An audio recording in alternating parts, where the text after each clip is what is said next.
when you sign on for these assignments, I said, be careful what you sign on for, because you got to agree to do what they want you to do.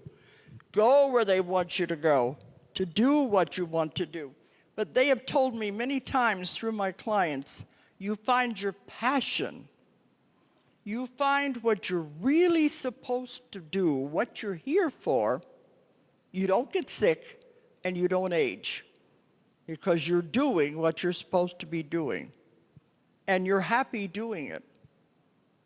So that's probably why they said, I found what our mission is after raising a family and doing all this other thing. That's why I said I've had several lives in one. You know, my husband was in a wheelchair for 25 years after he was almost killed in the Navy and his body was crushed. So we had to get all that behind us and raising a big family before the universe said, now it's time to step into this role. So you never know what kind of a plan or contract you have made on the other side before you come in. So don't try to get out of it too soon. The best is yet to come. You don't know what the rest of the contract is. First, you have to get rid of all the old junk, the garbage and the baggage out of your life. And then you can move into what you really came for. So many people come to see me and they said, I want out. I want to commit suicide. I don't want to be here anymore. They don't realize what they've contracted to do. Of course, if you get out too soon, you got to come back and do it again. You don't get out of anything. That's not the way the law of karma works. Okay. I'm not going to go into too much of the 3 waves of volunteers. I think last year, that's what I mostly talked about, wasn't it? That's the book I finished last year, and it's making waves all over the world. But I want to mention it. It's the 3 waves of volunteers in the New Earth. But as I said, all of my work is an accumulation of the different information that comes through all of these thousands of people that I see. That's how I come up with these theories. First, let's talk about the Earth School. You've all signed on to be here in the Earth School. And I'm going to talk about that first to show where you have come to now as we're in 2012. And the different speakers have been talking about God, and this is all in my books also. And that's why I said a lot of these concepts were very challenging in the beginning. Okay, we all began with God. I have so many clients coming to me, and on their list of questions is always, where did I come from? But they always say, why am I here too? Well, where did I come from? And I tell them we all came from the same place. No, I want to know what's my home planet. There's no such thing. We all came from the same place. Other planets are just one of the schools that we sign on to learn at. But that's not home, not the real home. We all began at the same place. We all started with God, or what they call the source. Now, I've had many, many people go back to the source. They go back to when they were with God before they ever started on this long journey to become humans. Humans are kind of like the last part of the whole thing. This is the worst part, really. But we all began at the same place, and I've had people go back and experience it, and they always describe God the same way. First, you have to get over the idea that God is a man. He's not a man. If anything, he would be a woman.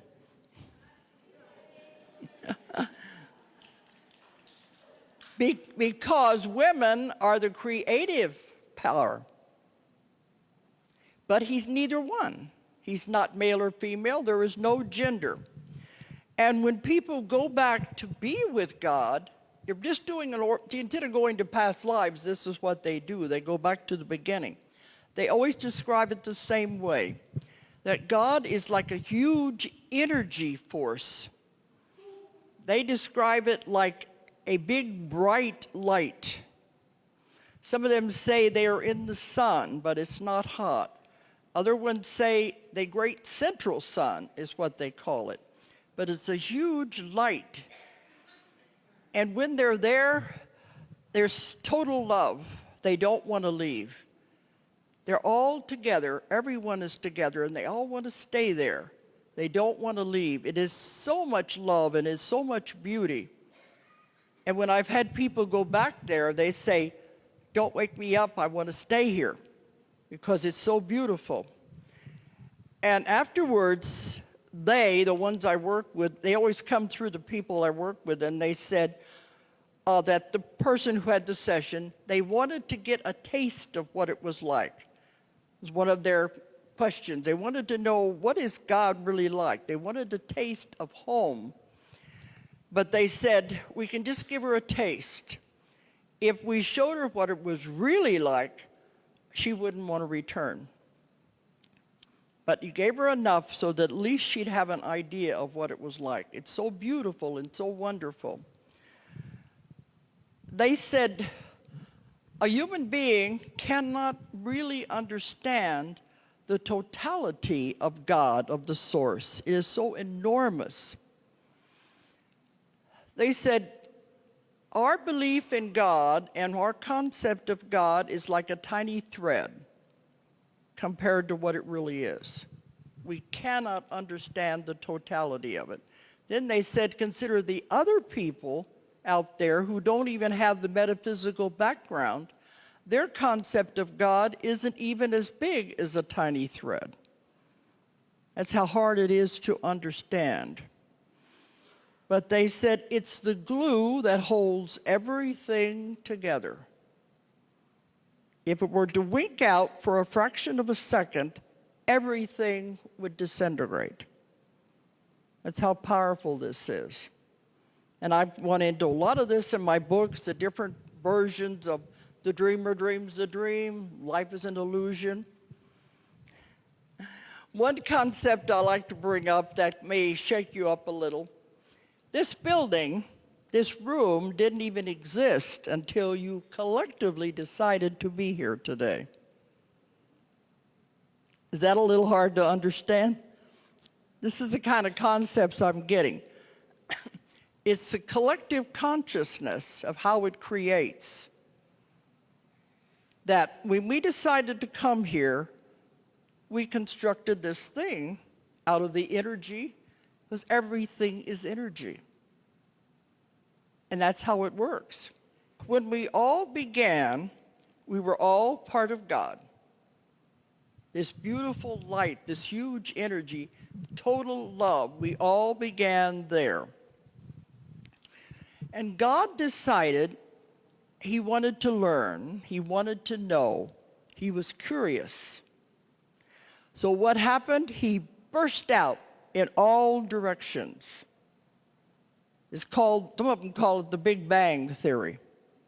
And I've had a lot of people argue with me about these things. I'm the reporter, remember, the reporter, the investigator. I report what I get. It burst out in all directions, and when it did, all these tiny sparks flew out in all directions. Some of these sparks became galaxies. Some of them became universes. Many, many of them became your own individual soul. When I take people back in the sessions to find out what you really, really are, all they see is a tiny little spark of light. That's what your soul is, your spirit, a tiny little spark of light. And that's how you all began. You are not a body, you have a body. This is just a suit of clothes, a costume you're wearing right now to play this part, this role in this stage play that you're involved in. Everything is an illusion. Nothing is real. I've had people go through the death experiences, and After they've died and they're on the spirit side, they look back at the life and they'll say, it was just a play. I can see all the actors on stage getting ready to come out and play their parts. I can see the actors in the wings getting ready to come on. And they said, but when I was there, it was so hard and so difficult. But now that I'm on the other side, it was like a blink of an eye. We get caught up in the illusion. So you are the producer, director, and actor in your own play. You're also the script writer. But the script is being written as it goes along. You know what that means? You can change the script anytime you want. You're the writer. You're the actor. You don't like the way the scene is going? Change it. This is how much power we have, and we don't realize it. So you're just an actor wearing a costume to play this part. But when God burst out and sent everyone out, he said, go, my children, and learn. Learn everything there is to learn. Have every experience there is to experience. He said, there is no bad, there is no good. There's only lessons and experiences. And you choose these every time you come into a life. And what you chose to learn. We all have bad things happen in our lives. That's life. But what did you learn from it? Remember, you created it to learn something from. You made it maybe more difficult than it should have been, but you created it to learn something. And I have clients that I ask that to, and they'll say, I didn't learn anything. It was just a horrible experience. What happens then if you say, I didn't learn anything? You got to take that class over again. Earth is nothing but a school that you signed on here to experience. There are many, many schools out there because when we start out, God said, learn everything, everything that's possible, everything there is, things you can't even imagine, and then bring it back to me. And when we're all done with all of our schools, with all of our lessons, we take all the information back, download it into the gigantic computer that is God, that is the source. I asked them one time, well, then what does he do with it? He said, starts over again, recreating again. So it's unending. But when you start on the schools, you go to other planets, you go to other dimensions. You have to know what all of that is like. And I proved this by taking hundreds of people. I never know where they're going to go. I think they're going to go into past life. They don't. They go on these other planets, other dimensions, and they learn whatever it is to be learned there. But when you come to Earth, they said this is the most difficult planet in the universe. It's the hardest. It's the densest. It's the heaviest. They don't want to come here. It's very, very difficult. They have a lot more fun on the other planets. And also they have a lot of fun on the spirit side. They'd rather better stay over there because they're learning a lot there. There's schools, there's all kinds of things on the spirit side. And I've written about all of these things in my books.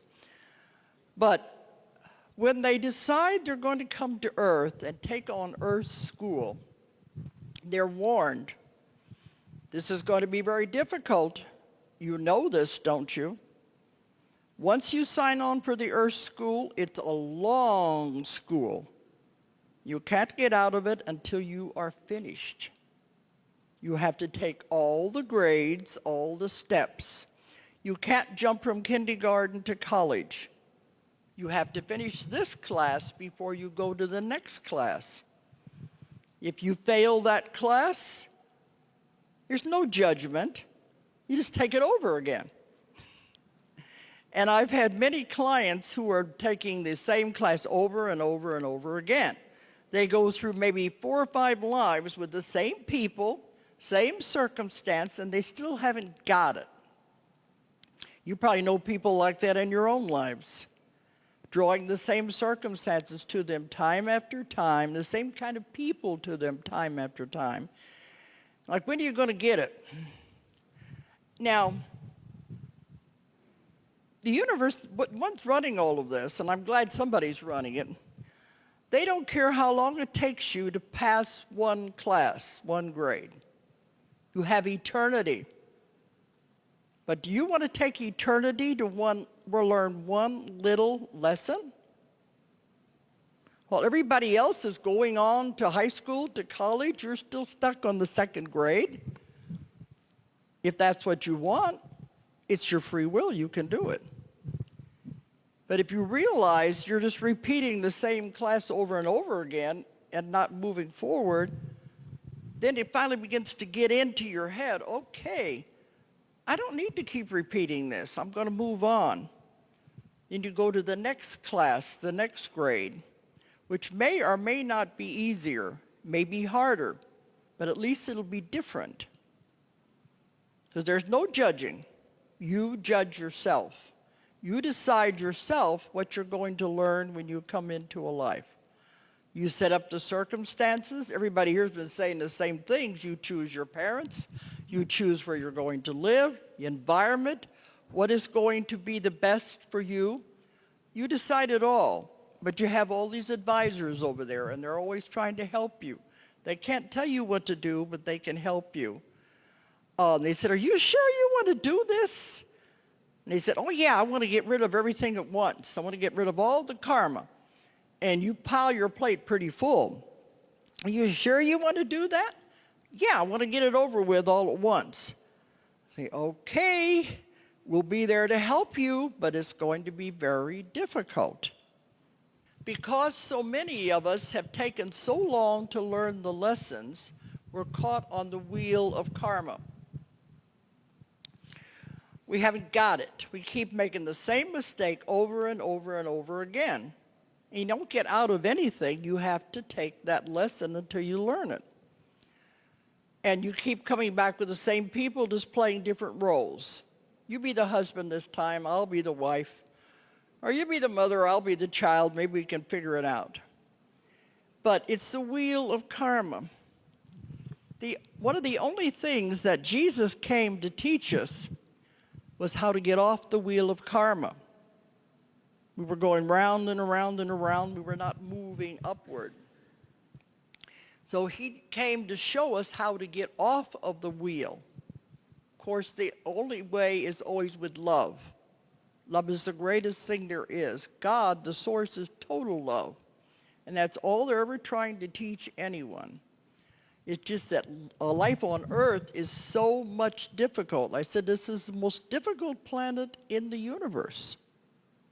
The densest, the heaviest. They say when you sign on to come here, they really admire you. You have to be very brave to take that step and to sign up on this school. So the majority of us are caught on this wheel going round and around and around. For how many hundreds and thousands of lifetimes? We're not going anywhere.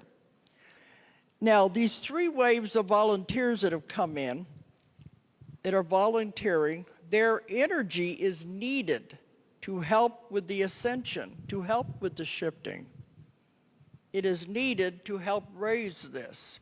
We can't do it by ourselves. The ones who are caught on the wheel of karma can't do it. They would be with the old earth and be destroyed. So the first wave of volunteers, I like to think are, now I think it starts after World War II. Those born after 1945 till they're about, I guess, 40, 50, maybe late 30s, that age group. And I've had some people tell me they have the same characteristics and they're in their early 60s. That's possible. And other ones may have been, they said, may have been sent as forerunners to test the waters. Because they told me, we have tried this 3 times. The other times we couldn't get the critical mass and it didn't work. But now we've got it. Hundreds of thousands of volunteers have come in. We have tipped the scales and we have the critical mass now to save the world. That's why we're moving into the other dimension. But the first wave are those in that age group. They don't want to be here. They don't like it here. They don't understand the violence. Why do people hurt each other? What's this all about? They don't understand emotions, especially strong emotions. Strong emotions frighten them because they don't, you can see why. They've never experienced life on earth. They're just thrown into this mess. They don't understand emotions. They don't like violence. And they're always saying, I want to go home. I don't like it here. I don't know where home is. I just know it's not here. And I get thousands of emails. So if I don't answer your emails, be aware that I do read them. It's just that I can't possibly answer them all. But in many of them, the people will say, I can remember being a little child standing in the kitchen talking to my mother and saying, Mommy, I want to go home. And he said, well, you are home. No, I'm not. They know this is not where home is. And they're very unhappy here. And many in the first wave have tried to commit suicide to get out. That's how unhappy they are. And the first book I wrote about this was Keepers of the Garden. Back in the 80s when I found my first one of this, and I didn't even know what it was. Now, after that, I began getting many, many people coming to me telling me the same story. The second wave had it easier. They would be 30s, 20s, 30s, maybe some of the 40s, in that age group. Some of these age groups overlap. Because people would tell me, well, I think I've got these characteristics, but I'm not in that age group. The second wave followed in the footsteps of the first wave, so they had it a little easier. I asked them one time, why did the first wave have it so hard?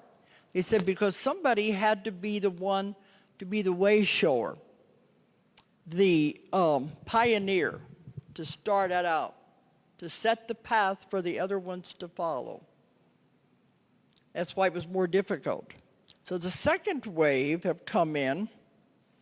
They are what I call antennas, generators, channelers of energy. They are here receiving this energy to send the energy to all the other people of the world. And part of my when the clients come in and they have their list of questions, the main question, I call it the universal question, they always want to know, why am I here? What am I supposed to be doing? And, that's the main question.